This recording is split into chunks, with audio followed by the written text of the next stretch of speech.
Joining us now is Bill Kristol, editor of the Weekly Standard, ABC News contributor. I'll say Happy New Year without the question mark, because your piece in the Standard is Happy New Year, and which we'll get to in a second. So Happy New Year, Bill. Well, Happy New Year without a question mark to you, though. All right, thank you. All right, so this raising of the issue, although he says he knows nothing about it, by Donald Trump about Ted Cruz and the not the birth certificate, but the where he was born, is he eligible? Why is he doing this, and does he have a point or not? He doesn't have a point legally. Everyone understands that if you're born to American citizens, if you happen to be born when they're born when they're on vacation or whatever, you yourself are not a naturalized citizen, so you are a naturally born citizen. And I think every lawyer I've talked to thinks Cruz is eligible. Maybe Trump will be effective, though. It's sort of just raising a question mark, and presumably there are voters who are torn between Trump and Cruz. Cruz seems to be eroding some of Trump's voters. I do think he's a little worried about Cruz. Cruz, I think, is ahead in Iowa now. He's gaining a little in New Hampshire. I just saw this California poll, which I think is interesting. It's a state no one's campaigned in, right? It's a very late primary. Right. So in a way, you could say it's kind of it's a national poll. It's not capturing any particular local effects. And there, Cruz is even with Trump. So I do think Cruz is making a pretty strong run, and Trump is worried. Okay, so let me ask you, if Cruz wins in Iowa, could Cruz then go and beat Trump in New Hampshire? I don't think it's out of the question. New Hampshire voters have shown a tendency to move pretty late and pretty fast. I think someone like Christie could also make a run. There's going to be room for someone less conservative than Cruz and less outsider than Trump in New Hampshire. Maybe it's Rubio, maybe it's Christie. This race, we're used to having a zillion candidates, one debate, and then another debate because there's so many candidates.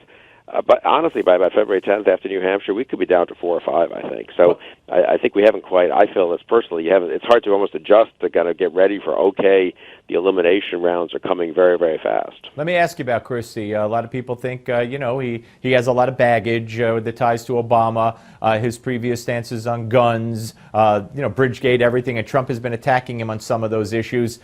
Where do you see him standing right now in this race? You mentioned him in New Hampshire. I think here's the way to think about it, Steve, and it's so hard to read this year. It's always hard to read these things, harder than people. There are always surprises, but this year's particularly hard. But presumably there is some chunk of the Republican Party, I don't think it's 50%, but it's not nothing, maybe it's 30%, who don't want Trump and don't want Cruz. Cruz is too conservative, Trump is just too much of a wild card and an outsider.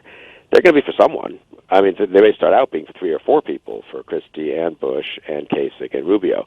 But once we get through Iowa and New Hampshire and South Carolina, and especially, I think, in March 1st with that sort of big 12-state day, I think they will come down to rallying behind one of those so-called establishment candidates. So could Christie be one of them? Yes. Does he have as good a chance, better chance than Bush and Kasich? I would say yes.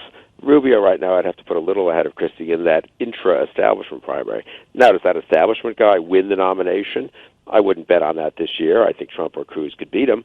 But, that's going to be that person is going to represent a chunk of the party. And the issues you raise, while very damaging if you're a strong conservative who hates the idea of ever embracing Obama, if you're a more moderate Republican, maybe you think, okay, look, he did what he did, but, he's still a governor of a swing state and an impressive guy and all that. So I don't know. I think the odds are against Christie winning the nomination, but I think he has a shot to be the establishment alternative to Trump and Cruz. Interesting. Okay, let's talk about the Hillary-Trump dynamic. Yeah.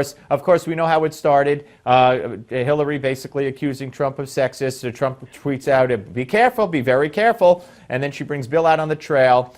He starts talking about the women and she's an enabler, etc. And then, she backs off. She said just the other day when asked about a Trump statement that he blamed her and Obama for ISIS, she said, "I have a New Year's resolution. I'm going to let him live in his alternate world, and I'm not even going to comment." So was she? We had Daniel Henninger of the Wall Street Journal on the other day, and he said that Trump has kneecapped Hillary's war on women theme. Trump is a very clever guy, and I think he's handled this one quite brilliantly. Among Republicans, of course, we love the fact that Trump's fighting the Clintons and has done damage, apparently, has called attention to something that Republicans have tried for 15 years to call attention to and have really failed, which is that she's complicit in his Bill Clinton's war on women, and his mistreatment of women, at least. I mean, that's just an empirically true fact. She has slandered these women who turned out to be telling the truth about her husband. Maybe that's understandable if you're a wife, et cetera, you're defending your husband, but it's still a fact, right? And he sort of got that out there, Trump, when every other Republican has either been too timid to or been ineffective at doing so. So you got to give Trump credit for that, and I do think it does a lot of damage to Hillary. Kirsten Powers has a column, I think it's in USA Today, and she worked in the Clinton administration, right. Bill Clinton's administration. Just a devastating column on this subject and on Hillary's complicity in Bill Clinton's misbehavior with respect to women. And I really do think if there were a more effective Democratic challenger to Hillary, incidentally. Oh, please. Yeah, Bernie it would be pathetic, it would be devastating to her. Yeah, he doesn't want to hear about her damn emails. They shouldn't be talking about Bill Clinton. What they should be talking about is climate change. I mean, come on, the guy doesn't want to win the nomination. At least I don't think so. All right, so let me let you hear what Hillary was asked by Chris Matthews and how she responded. What's the difference between a socialist and a Democrat? Well, is that a question you want to answer, or would you rather not? Well, you'd have to ask. Well, see, I'm asking you. You're a Democrat. He's a socialist. Would you like somebody to call you a socialist? I wouldn't like somebody calling me a socialist. But I'm not one. Okay. Well, what's the difference between a socialist and a Democrat? Last question. I can tell you what I am. I am a progressive Democrat. I'm a progressive Democrat. How's that different than a socialist? Who likes to get things done and who believes that we are better off in this country when we're trying to solve problems together, getting people to work together. He was moaning when she wouldn't answer the question. Why can't she answer that question? I guess she doesn't want to offend the Democrats who like socialists, and she doesn't want to say anything that's critical of socialism. It's pretty astonishing. I mean, for all the damage or all the trouble Trump is causing in the Republican Party, and I hope he's not the nominee, I think the Democrats are in worse shape. Sanders has dragged the party to the left. Obama has dragged the party to the left. Hillary is reduced to saying ridiculous platitudes like what she was saying to Chris Matthews. Trump, has done damage to Hillary. I think at the end of the day, he's not going to be the nominee, and I don't think he's done much damage to the Republican Party. There's no evidence he has if you look at the polling.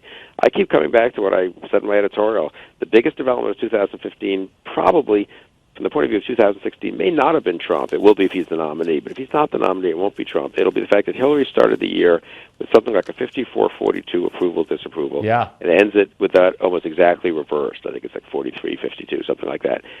She's not going to be elected president, I don't think, without approval-disapproval. So that's a big deal, the fact that they are stuck with the nominee, it looks like, who is a very weak general election candidate. And that's in your piece, Happy New Year with a question mark. One other thing very quickly. You say if Republican politicians and conservative leaders can't overcome the challenge of Trump, they probably are not up to the challenge of governance. But what if the people want Trump? I think if people could be persuaded that they can do better than Trump, and that's what the other Republican politicians have to do for the next month or two. Interesting. Bill, always great to talk to you, sir. Thank you very much, my friend. Thanks, Steve. You are. Bill Kristol, ladies and gentlemen. Up next, the Malzberg panel with Brett Hirschfield and Adam Thompson. We'll talk about the Alabama State Supreme Court saying no to gay marriage today and much more. Don't go away.